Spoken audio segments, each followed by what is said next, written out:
What up, what up, what up? Dusty Boaz Henry here. Boaz standing for the believer of the Alpha and the Omega.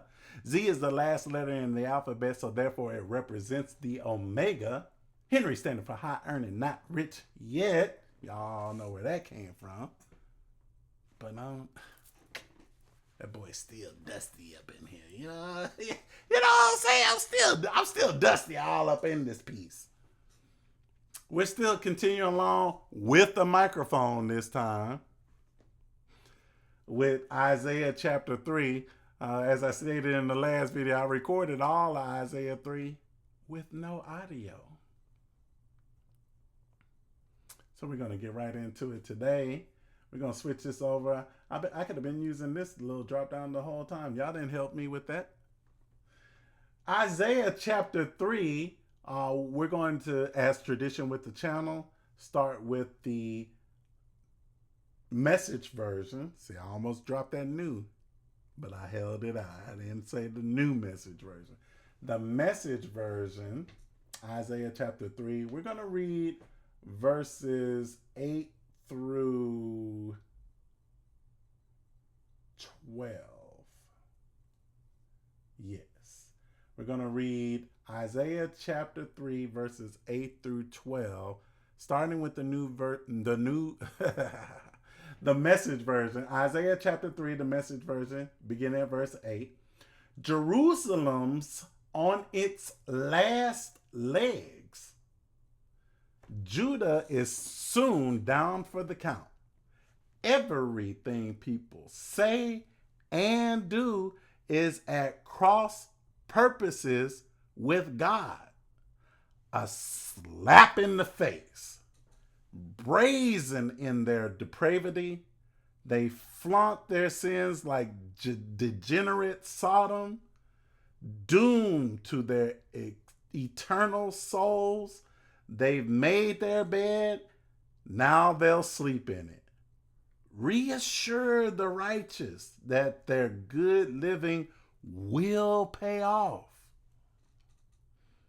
But doom to the wicked, disaster.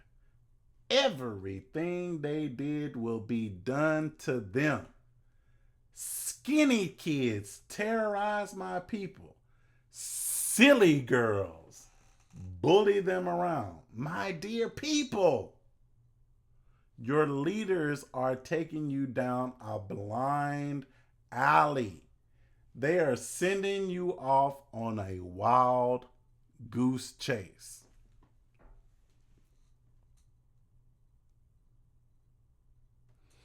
I'm looking at this microphone. I think it keeps steadily dropping. I don't know if it's broken, but it slowly lets down.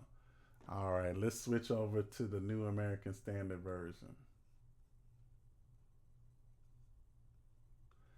The New American Standard Bible for Isaiah 3. Isaiah chapter 3, beginning at verse 8. For Jerusalem has stumbled, and Judah has fallen, because their speech and their actions are against the Lord, to rebel against his glorious presence. The expression of their faces testifies against them, and they display their sin like Sodom. They do not even conceal it. Woe to them, for they have done evil to themselves. Say to the righteous that it will go well for them, for they will eat the fruit of their actions. Woe to the wicked. It will go badly for him, for what he deserves will be done to him. My people, their oppressors treat them violently, and women rule over them. My people, those who guide you lead you astray and confuse the direction of your paths. Now, I don't have to add or take away from the word. I don't have to do that because it's all right here. My brothers and sisters, it's all here. I didn't write this book. Okay?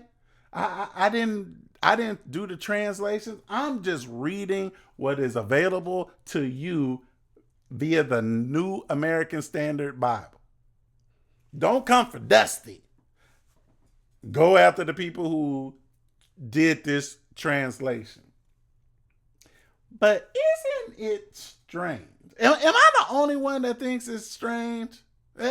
Maybe it's my dusty thinking. But what is up with this verse 12?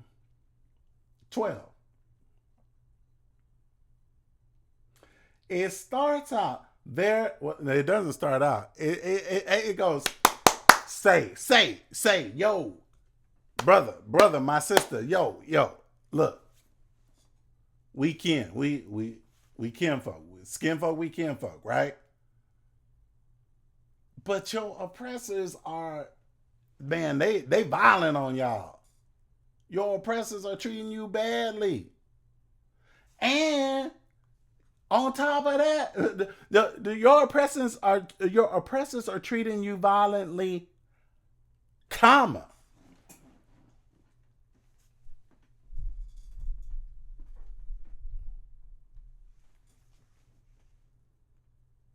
Yeah, it's slowly going down.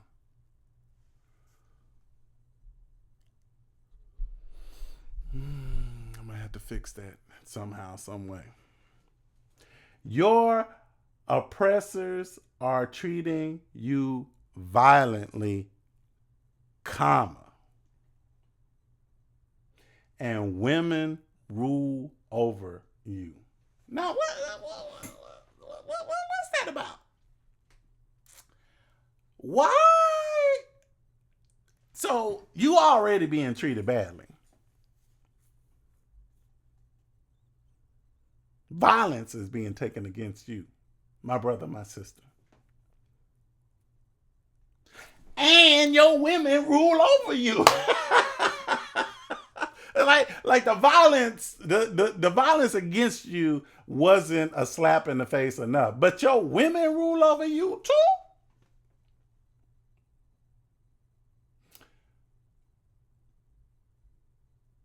You got skinny kids running you off. So your women ruling over you, and you got the skinny kids scaring you off. And all your leaders are leading you astray down a path that you just blind to. It's not gonna help. The path that your leaders are leading you down. You know, recently we had a lot of ministers step down in 2024. Did any ever make it to 2025? I'm not gonna call them out by name, but y'all know that we've had some community leaders that weren't playing right, and they stepped down. Whether it was conviction of the word, whether it was getting older in age, health issues. I'm not calling anyone specific out because I don't want no dust, no beef with anybody. That's not what this channel is about. I'm saying that we've had community leaders, well-known ministers, leading a group of people, and we have to question whether or not they are being led astray because of the history of their actions, right? And that's why the church is supposed to be a community. It's supposed to be where you all gather, where we all gather together and we speak on the wonders and the works of God. We read and study his word and we apply what we've studied and we've come together to discuss. We apply that to our lives so we can align our hearts. But if you have a minister that is what? A sheep in wolf's clothing, dancing with the devil, have you been led astray by your leader? Lift that back up so it can slowly go back down.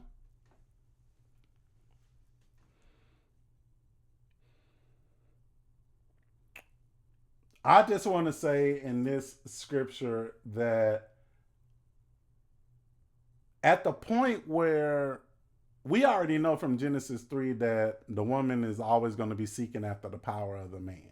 They're always going to be trying to overthrow the man or be in place of the man, or as it says in Isaiah 3 verse 12, rule over the men. And the book clearly says that that's the equivalent of an oppressor being violent towards you. I didn't write the book. Do this before we exit up out here. Here it is right here. I didn't put the comma there. I didn't end the sentence with that. You can come for Dusty all you want. I'm just reading what's in the word. So at the point where we kind of have this knowledge of what's going to happen in the last days, how we're going to be treated, and possibly the women ruling over us, or what's best for us, or how we move and function, when shouldn't we try to get ourselves out of that loop? Like, comment, share, subscribe. Share the video with your friends. Let's have a discussion about it. Because let me tell you,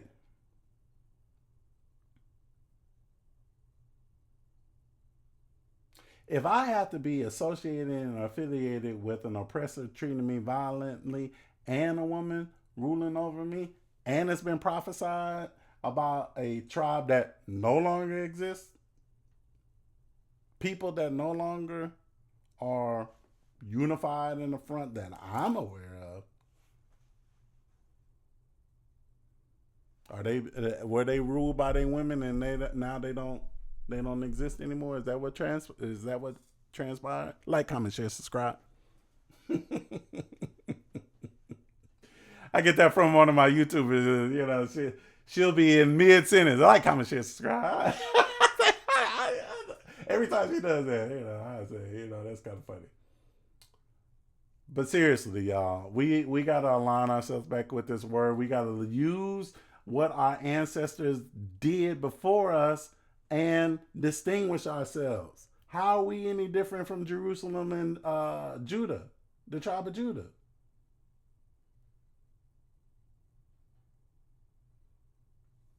Last thing I'm gonna say.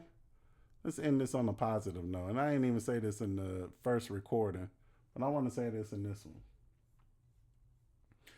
For those of you watching these videos and studying the word for your own, aligning your heart and spirit with the Lord,